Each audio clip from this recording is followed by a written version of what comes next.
Soy David. Tengo 47 años y mi vida es, bueno, digamos que es un poco heterogénea. Trabajo en ciberseguridad, un campo tan apasionante como implacable. Es un juego del gato y el ratón con piratas informáticos y brechas de seguridad, una batalla constante para anticipar el próximo ataque. Llevo en esto casi 2 décadas. Aunque me ha mantenido alerta, no me ha dejado mucho espacio para nada más. Estoy soltero, no por falta de esfuerzo, sino tal vez porque he estado casado con mi trabajo durante tanto tiempo. Mis amigos bromean diciendo que debería plantearme salir con una IA, ya que parezco estar más cómoda con algoritmos que con personas.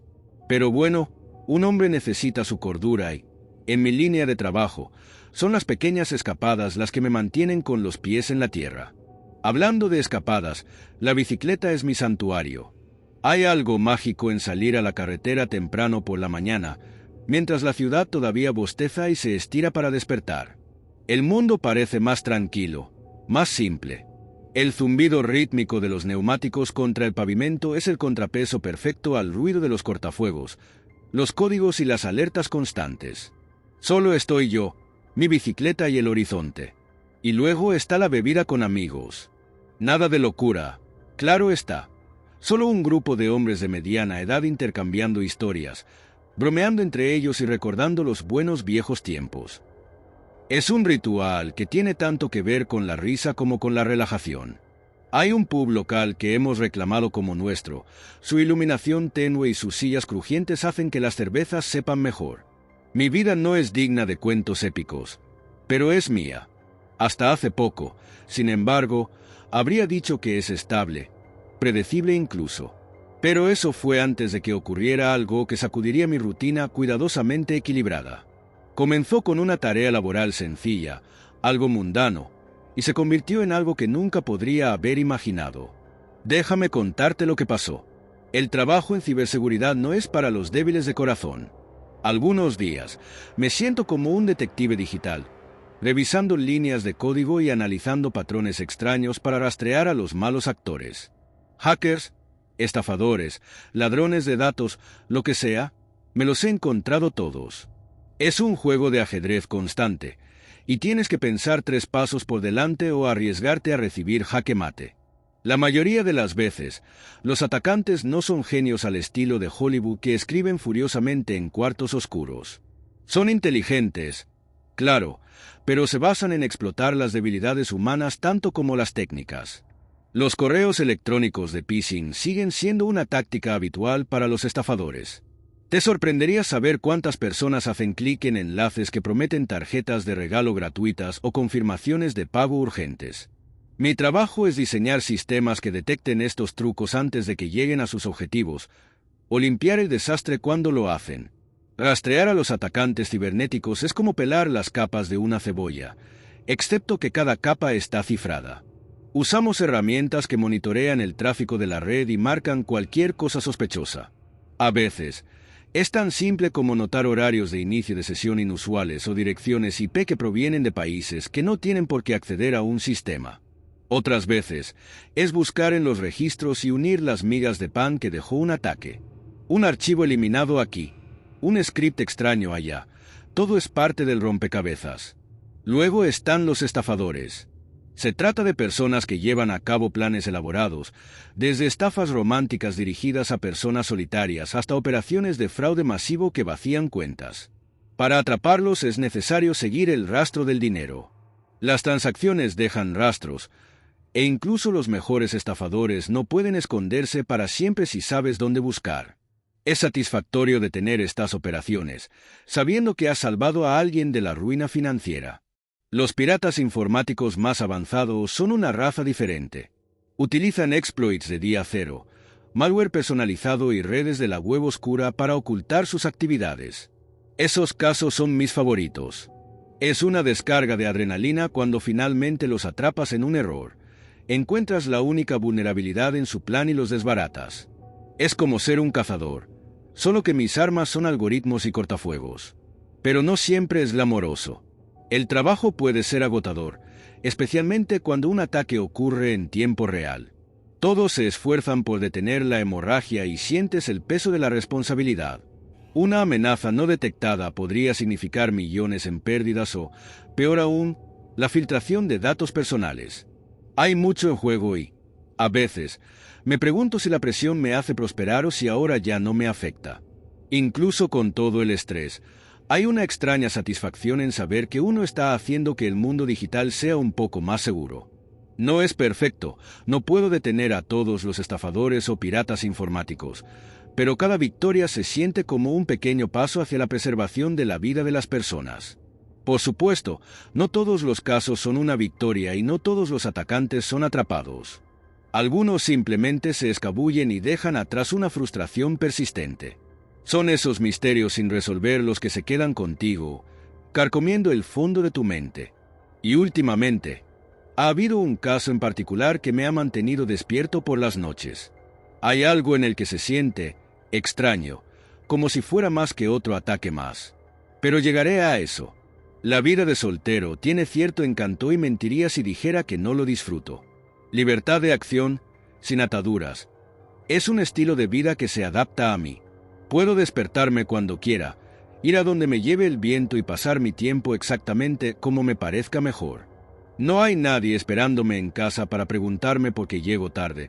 No hay largas discusiones sobre planes y, definitivamente, no hay debates sobre a quién le toca lavar los platos. Soy solo yo y la vida que he construido a mi propio ritmo. No me malinterpreten, no estoy en contra de la idea de sentar cabeza. Simplemente no he encontrado a la persona adecuada, o tal vez me he vuelto demasiado cómoda en mi propia burbuja. Hay algo increíblemente satisfactorio en ser la dueña de tu propio tiempo. Si quiero ir en bicicleta a las 6 de la mañana un domingo, puedo. Si quiero abrir una cerveza y escuchar un viejo álbum hasta bien entrada la noche, no hay nadie allí para quejarse del ruido. Es mi espacio, mis reglas. El trabajo ocupa gran parte de mi día, pero fuera de eso, mi tiempo es mío. Algunas noches, llamo a un amigo o dos y vamos a nuestro pub habitual a tomar unas copas. Otras veces, salgo con la bicicleta y salgo a recorrer los senderos, perdiéndome en el ritmo de los pedales y el zumbido de los neumáticos sobre la grava. Es un placer sencillo, pero me hace sentir viva. Lo mejor, no tengo por qué justificar mis decisiones ante nadie. Si quiero pasar un fin de semana viendo documentales sin parar o hacer un viaje improvisado por carretera, puedo hacerlo. Claro, algunas personas podrían decir que es egoísta, pero yo lo considero una forma de cuidarme a mí misma. La vida es corta y prefiero llenarla de cosas que me traigan alegría que adaptarme a la idea de otra persona de cómo debería vivirse. Eso no quiere decir que todo sea color de rosa. A veces, las tardes tranquilas pueden parecer demasiado tranquilas. Y hay momentos, normalmente cuando veo a una pareja riéndose junta o escucho a mis amigos casados hablar de sus hijos, en los que me pregunto si me estoy perdiendo algo. Pero luego me recuerdo a mí misma que el camino de cada uno es diferente. Por ahora, este es el mío y estoy bien con eso. La libertad conlleva sus propias responsabilidades, por supuesto. No hay nadie con quien compartir la carga cuando las cosas van mal. Si algo se rompe, lo arreglo. Si el frigorífico está vacío, voy a comprar. Todo depende de mí, pero no me importa. En cierto modo, es una experiencia fortalecedora. He aprendido a confiar en mí misma, y esa es una habilidad que no cambiaría por nada. En general, me gusta la vida que me he labrado. No es perfecta, pero es mía, y eso es lo que importa. Además, ¿quién sabe lo que me depara el futuro? Tal vez algún día cambie la vida de soltero por otra cosa. Pero por ahora, simplemente estoy disfrutando del viaje. Todo empezó hace una semana, esas llamadas extrañas. Al principio, no le di mucha importancia. Llamadas spam, tal vez, le pasa a todo el mundo en estos días. Pero estas eran diferentes.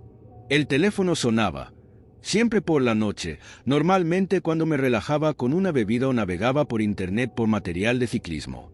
Cuando contesté, no había una voz, ningún teleoperador incómodo que intentara venderme algo. Solo un leve susurro, inaudible. Era como si alguien estuviera allí pero no supiera o no quisiera hablar. La primera vez lo atribuí a una mala conexión o una broma y colgué. Pero las llamadas seguían llegando. El patrón era extraño. Nunca a la misma hora, sino siempre después del anochecer. Y siempre el mismo susurro extraño, casi estático. Dije hola un par de veces, cada vez más fuerte, y luego colgué cuando nadie respondió. No fue aterrador, no al principio. Solo irritante. ¿Quién llama a alguien solo para no decir nada?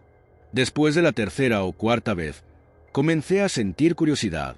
Intenté *69 para rastrear el número, pero la llamada apareció como desconocida. No había identificador de llamadas, no había registros en mi registro telefónico que pudiera identificar. Incluso se lo mencioné a un amigo en el trabajo y le pregunté si alguien en nuestros círculos de ciberseguridad me había estado gastando una broma. Se rió y dijo que parecía una llamada fantasma, un fallo en el sistema telefónico o un mal funcionamiento de la compañía telefónica. Esa explicación debería haberme satisfecho, pero algo no encajaba. El susurro no era solo estático. Cuanto más pensaba en ello, más parecía intencional, como si alguien intentara hacerme oírlo sin hablar. Tenía un ritmo, casi como respiraciones débiles a través del auricular. Y a veces, creía oír algo más de fondo. Suaves chasquidos, como uñas golpeando contra el cristal. A finales de la semana, empezaba a molestarme. La última llamada llegó justo antes de medianoche. Recuerdo que me quedé mirando la pantalla, debatiendo si responder o dejar que sonara. La curiosidad me pudo, como siempre. «Hola», dije, más agudo esta vez. El susurro estaba allí, débil pero inconfundible. Y luego, por primera vez, algo nuevo, un susurro, tan suave que no podía distinguir las palabras. Me quedé sin aliento y me quedé paralizada, intentando escuchar con más atención. Pero antes de poder decir nada más, la línea se cortó. Me quedé allí sentada, mirando el teléfono, con un escalofrío recorriendo mi columna vertebral. No se trataba de una broma. Al menos, no del tipo que yo había experimentado nunca. No podía explicarlo, pero por primera vez, me sentí observada. Pasó otra semana y empecé a notar un patrón. Las llamadas ya no eran aleatorias. Llegaban exactamente a la 1 de la madrugada todas las noches. Ni antes ni después. Era inquietante. La precisión hacía que pareciera deliberada, como si alguien hubiera elegido cuidadosamente ese momento específico. Al principio, pensé que estaba imaginando el momento. Quiero decir, ¿quién se fija en cosas así?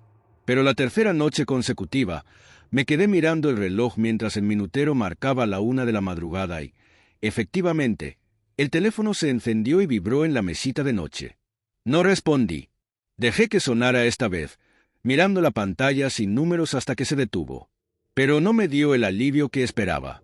En cambio, me quedé allí, con el corazón acelerado, mirando el techo oscuro y preguntándome qué clase de persona, o cosa, podía ser tan meticulosa. La noche siguiente, sucedió lo mismo. La 1 de la madrugada en punto. Esta vez, agarré el teléfono y contesté.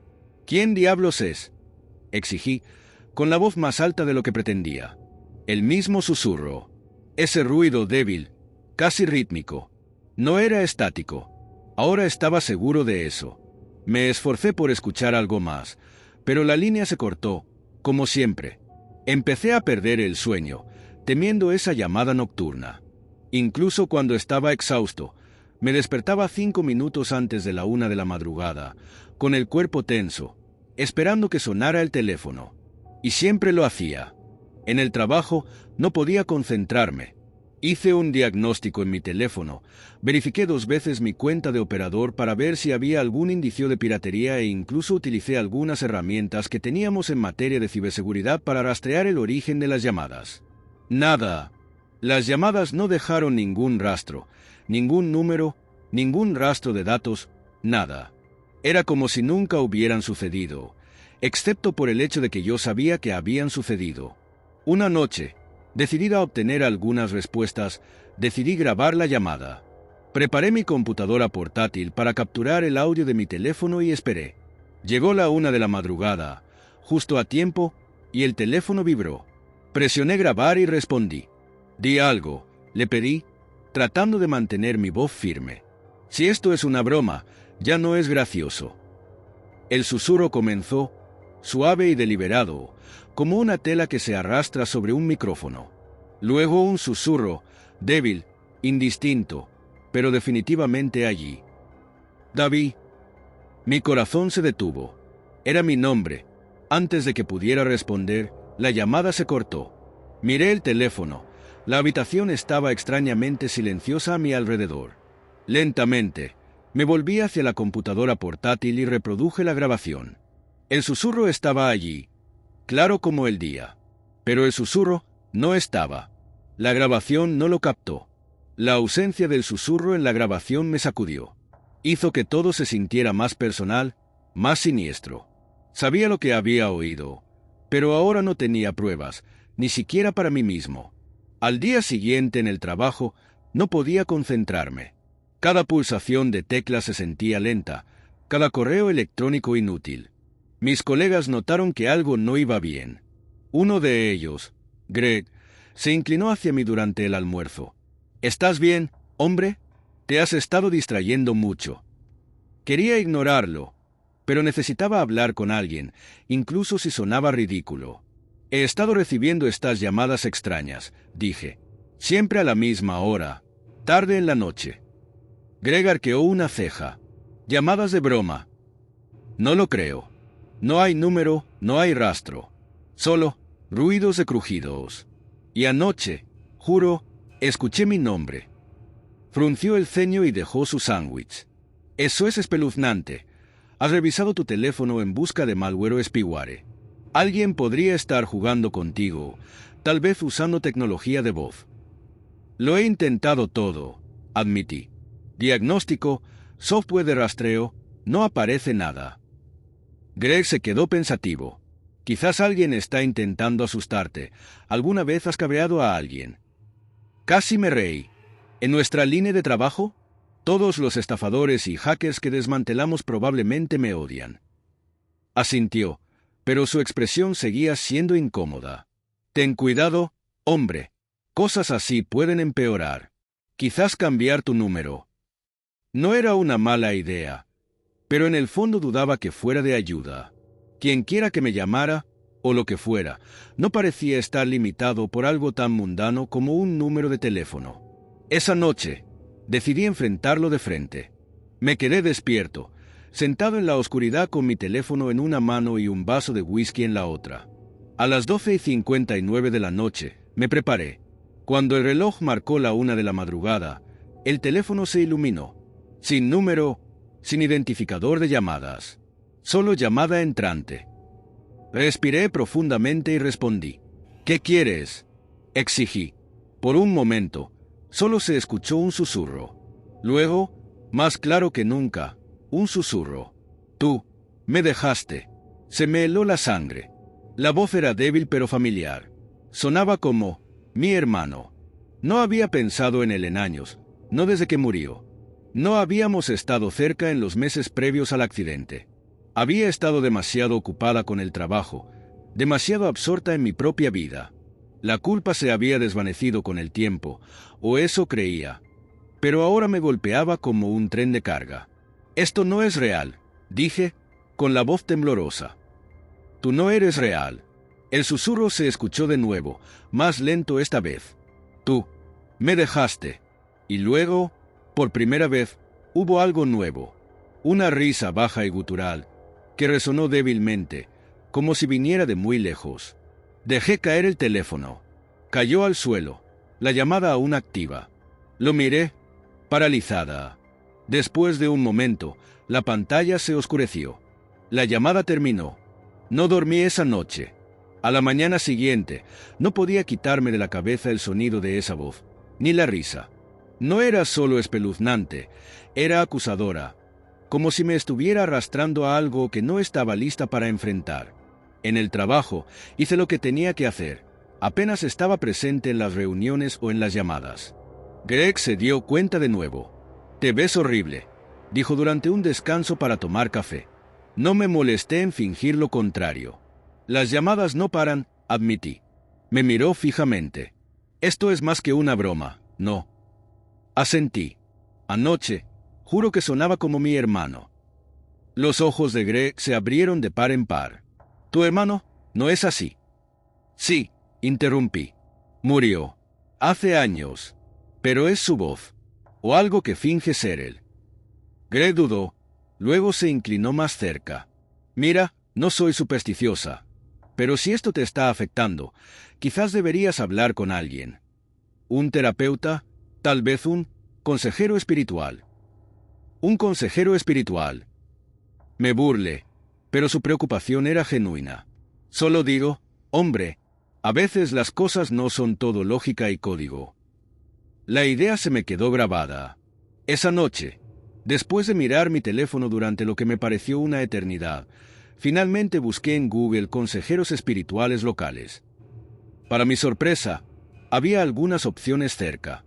Un nombre se destacó: la señora Evelyn Byrne, una médium con buenas críticas.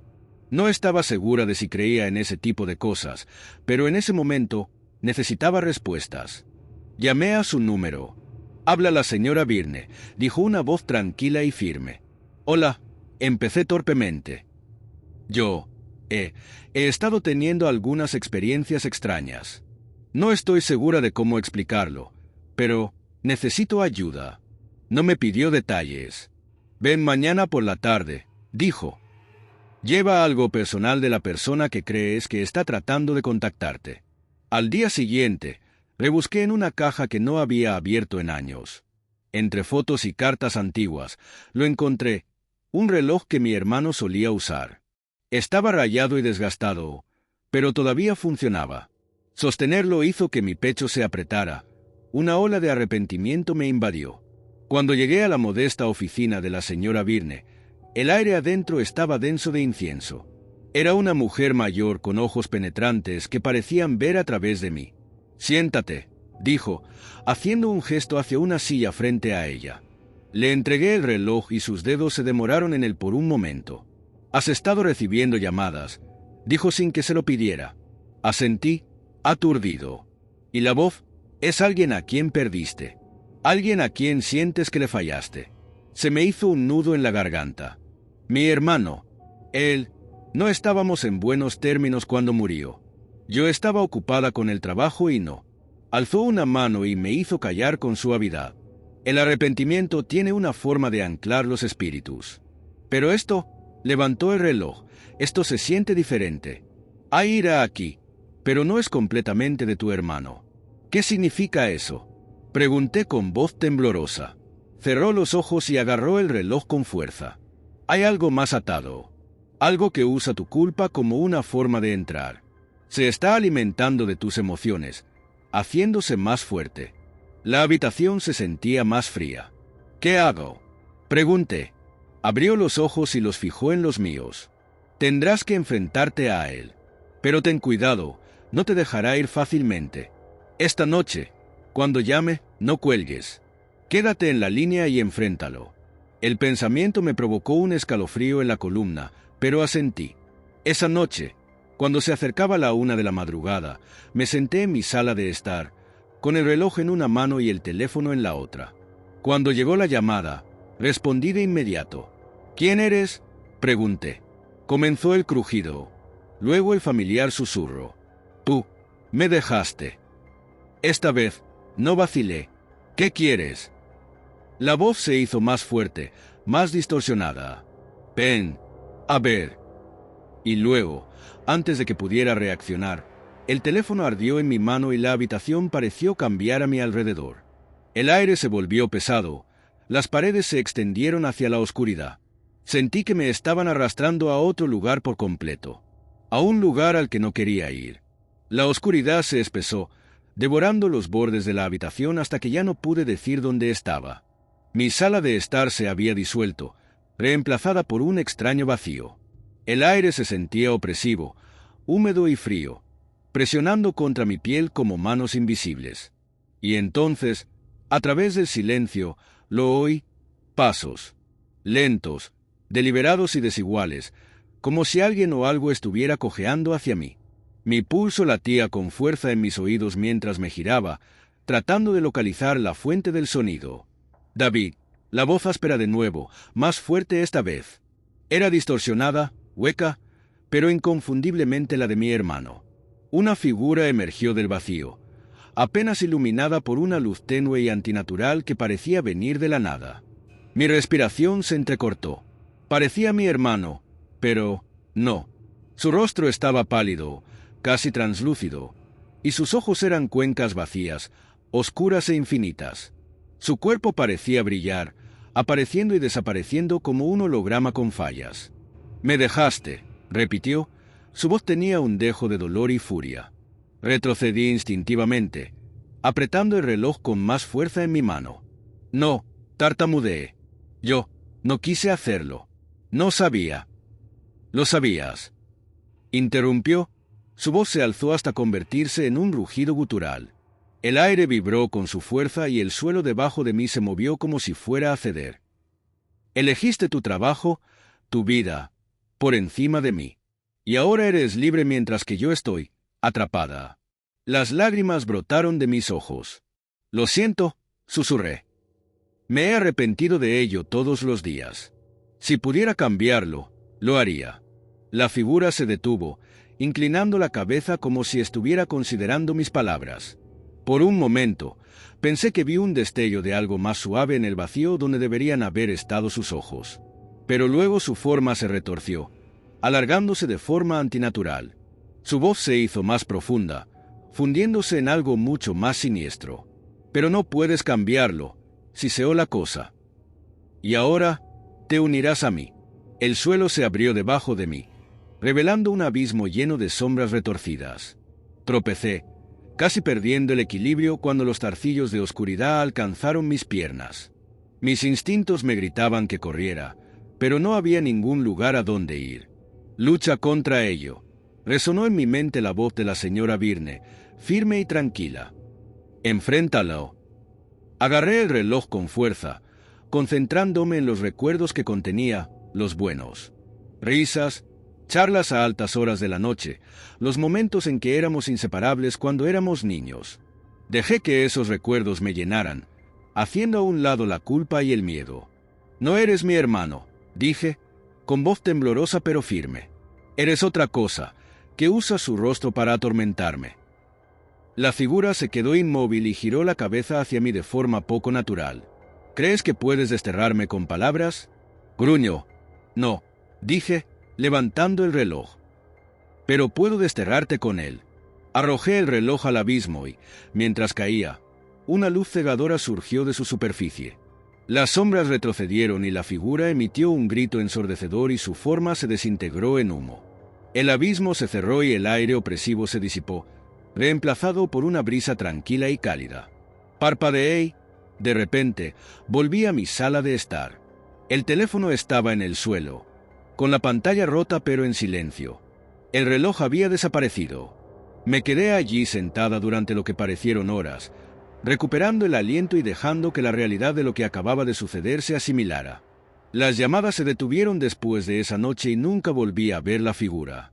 Pero la experiencia dejó su marca, un recordatorio del costo de la culpa no resuelta y del poder de enfrentar a tus demonios, sin importar lo aterradores que puedan ser. La vida no volvió a la normalidad de inmediato después de esa noche. Aunque las llamadas habían cesado y la figura había desaparecido, sentí un peso extraño sobre mí en los días siguientes.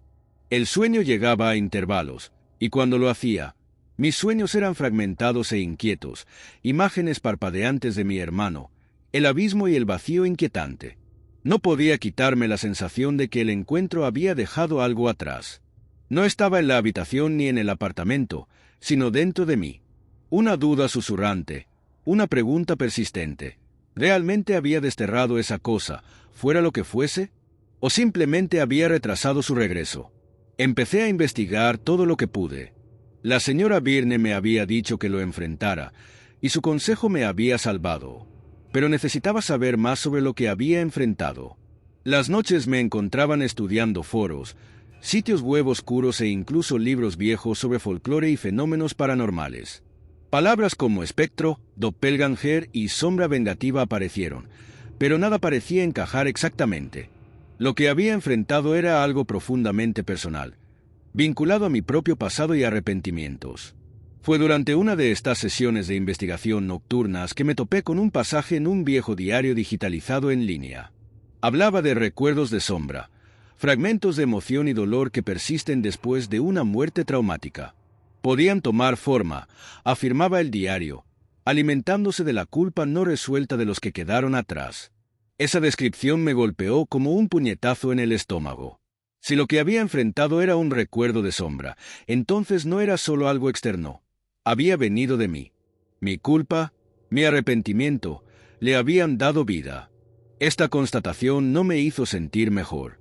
En todo caso, me inquietó más. ¿Cómo podía estar seguro de que no volvería? Una noche, incapaz de soportar más el peso de mis pensamientos, decidí visitar la tumba de mi hermano. Habían pasado años desde que me había ido, algo que me avergonzaba admitir, pero sabía que tenía que ir. Tenía que enfrentar la fuente de mi culpa de una manera diferente. El cementerio estaba tranquilo, envuelto en niebla y el suave resplandor de la luz de la luna. Encontré su lápida fácilmente, aunque la vista de su nombre tallado en el granito todavía me provocó una punzada en el pecho. «Lo siento», dije en voz alta, mi voz quebrada en el silencio. «Debería haber estado allí para ti. Debería haber hecho más». Las palabras salieron de mí, todo lo que había estado conteniendo durante años. Mi ira hacia mí misma, mi dolor, mi anhelo de volver a verlo. Cuando terminé, las lágrimas corrían por mi rostro y me dolía la garganta por el esfuerzo. Por un momento, creí sentir algo, una suave brisa rozando mi mejilla, como una mano reconfortante. No sabía si era real o solo mi imaginación, pero se sintió como un perdón. Después de esa noche, el peso comenzó a levantarse. Poco a poco, me di cuenta de que dormía mejor. Reía más y me sentía menos atormentada por el pasado. No dejé de pensar en mi hermano, pero los recuerdos de él se volvieron menos dolorosos, más sobre los buenos momentos que habíamos compartido que sobre los remordimientos. El teléfono nunca volvió a sonar a la 1 de la mañana y la presencia opresiva que había persistido en mi apartamento se había ido para siempre. La vida siguió adelante, pero yo llevaba conmigo las lecciones de esa experiencia aterradora. Aprendí que la culpa, si no se controla, puede convertirse en algo monstruoso. Pero también aprendí que enfrentarla, reconocerla, aceptarla, puede liberarte. Y aunque nunca olvidaría las sombras que una vez se cernieron sobre mí, sabía que ya no tenían ningún poder. A medida que pasaban las semanas, me encontré viviendo con una sensación de paz que no había sentido en años. Las pesadillas se desvanecieron en sueños normales y ya no saltaba con cada crujido de las tablas del piso o el crujido en los rincones del apartamento. Incluso retomé algunas de mis antiguas aficiones: montar en bicicleta, dar largos paseos por la ciudad y reunirme con amigos para tomar algo los fines de semana. Pero los acontecimientos de aquellos días oscuros, la figura que me llegó por teléfono y el terror que se había apoderado de mi mente, nunca me abandonaron del todo. Sabía que me habían cambiado, de maneras que no podía explicar del todo. Había una conciencia tranquila en mi vida ahora, un respeto por lo invisible y el poder de la memoria y el arrepentimiento. Una tarde, aproximadamente un mes después de la noche en el cementerio, iba en bicicleta por el parque. Mis pensamientos vagaban entre el viento en mi cara y el sonido rítmico de mis ruedas en el pavimento. Al pasar por un sendero familiar bordeado de árboles, noté algo que me llamó la atención. Una libreta pequeña y desgastada tirada en el suelo, medio enterrada en la hierba. Me detuve, la curiosidad me venció. No era gran cosa. Un simple diario encuadernado en cuero, un poco deshilachado en los bordes. Cuando lo abrí, lo primero que vi fue el dibujo de un hombre, con el rostro sombreado por líneas oscuras. Había algo vagamente familiar en él, pero no podía ubicarlo. Pasé más páginas y los bocetos se volvieron más erráticos, más inquietantes. Había imágenes de sombras, de figuras con miembros retorcidos y alargados. La última página era la más inquietante, un dibujo de un rostro, mitad humano, mitad algo más. Una expresión hueca y vacía que me devolvía la mirada. Parecía demasiado real, demasiado real. Un escalofrío me recorrió el cuerpo cuando cerré el cuaderno. No podía quitarme la sensación de que los dibujos de ese libro estaban relacionados con lo que me había sucedido. De alguna manera, Parecía que estaba ligado a esa misma presencia con la que había luchado no mucho tiempo atrás. ¿Alguien más había pasado por una experiencia similar? ¿O era solo otra parte del retorcido efecto dominó que mi propia culpa había puesto en marcha? No podía dejar el cuaderno allí. Lo metí en mi bolso, mi mente corriendo con posibilidades. Tal vez fuera una coincidencia, tal vez no, pero sabía que tenía que averiguar más. Fuera lo que fuese, me lo habían dejado para que lo encontrara, y eso significaba que aún no había terminado. Mientras me dirigía a casa, sentí que volvía a apoderarse de mí una inquietud que ya me resultaba familiar. Las llamadas telefónicas habían cesado, la figura había desaparecido, pero el pasado seguía atormentándote, sobre todo cuando no mirabas. No podía ignorar lo que estaba sucediendo y no podía fingir que me había librado por completo de la sombra que había proyectado sobre mi vida. Había algo más profundo en esta historia, algo con lo que aún no había terminado. Y no estaba segura de estar preparada para afrontarlo de nuevo, pero si tenía que hacerlo, lo haría. Al menos eso había aprendido. La única forma de enfrentarse a la oscuridad es volverse hacia ella, afrontarla y comprenderla. Pero no estaba segura de qué sucedería a continuación. Esa noche, no podía quitarme de la cabeza la sensación de que el cuaderno estaba conectado de algún modo a algo más grande, algo que todavía no había comprendido del todo. Me senté en mi apartamento, hojeando las páginas, con los espeluznantes dibujos mirándome. Cada uno parecía reflejar el miedo que había sentido esas semanas atrás, el mismo terror que me había hecho cuestionar mi cordura. La figura, la voz, la inquietante calma que se había instalado en mi vida después de eso, todo parecía ser parte de un rompecabezas, pero las piezas aún no encajaban. Mientras estudiaba el cuaderno, un pensamiento extraño comenzó a corroerme. ¿Y si esto no era solo un hallazgo al azar? ¿Y si estaba destinado a que yo lo viera? No creía en las coincidencias, especialmente después de todo lo que había sucedido. Ya no podía desestimar esto como una mera casualidad. Sabía que tenía que investigar más, pero algo en mi interior me decía que esto iba a ser diferente a todo lo que había experimentado antes. Las llamadas telefónicas, las visiones extrañas, eran una cosa, pero este cuaderno parecía un mensaje, uno que no estaba seguro de estar listo para descifrar. Alcancé mi computadora portátil, mis dedos flotando sobre las teclas. No pude evitar escribir una consulta en el motor de búsqueda. Dibujos de figuras extrañas y llamadas telefónicas por la noche. Me pareció ridículo, pero para mi sorpresa, la búsqueda arrojó algunos resultados. Había mensajes en foros, artículos e incluso relatos personales de personas que afirmaban haber tenido experiencias similares. Algunos lo llamaban fenómenos psíquicos, otros se referían a ello como proyecciones de pesadillas. Pero había un hilo conductor común. Cada persona había sentido la misma sensación de ser observada, de ser arrastrada hacia algo de lo que no podían escapar. Los relatos hablaban de una presencia, una que no era necesariamente malvada, pero que era insistente, persistente. Se alimentaba de tu miedo, de tu curiosidad, y una vez que te tenía, nunca te soltaba del todo. Sentí un escalofrío recorriendo mi columna vertebral mientras seguía leyendo. Varios mensajes mencionaban una especie de guía, un texto antiguo que la gente había encontrado o que se había quedado con él, igual que el cuaderno que ahora tenía en mi poder. Las descripciones de su contenido eran inquietantes, por decirlo menos. Los dibujos, afirmaban, eran como mapas de algo mucho más oscuro, algo mucho más peligroso. No pude evitar pensar en la figura del cementerio, la que me había mostrado algo que no había entendido del todo. ¿Estaba todo relacionado?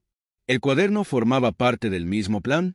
Cerré mi portátil y volví a mirar el cuaderno, sintiendo su peso en mis manos, como si ya no fuera solo papel y tinta, sino un vínculo con algo más profundo, más aterrador.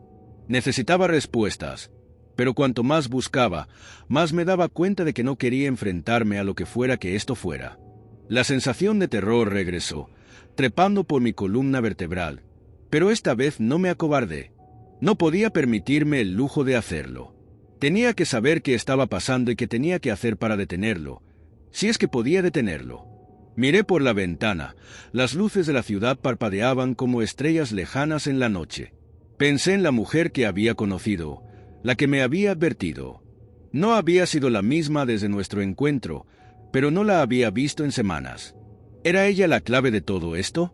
¿Había sabido algo que yo no sabía? Las preguntas sin respuesta flotaban pesadamente en el aire y me di cuenta de que el cuaderno no era solo una pista, era un desafío.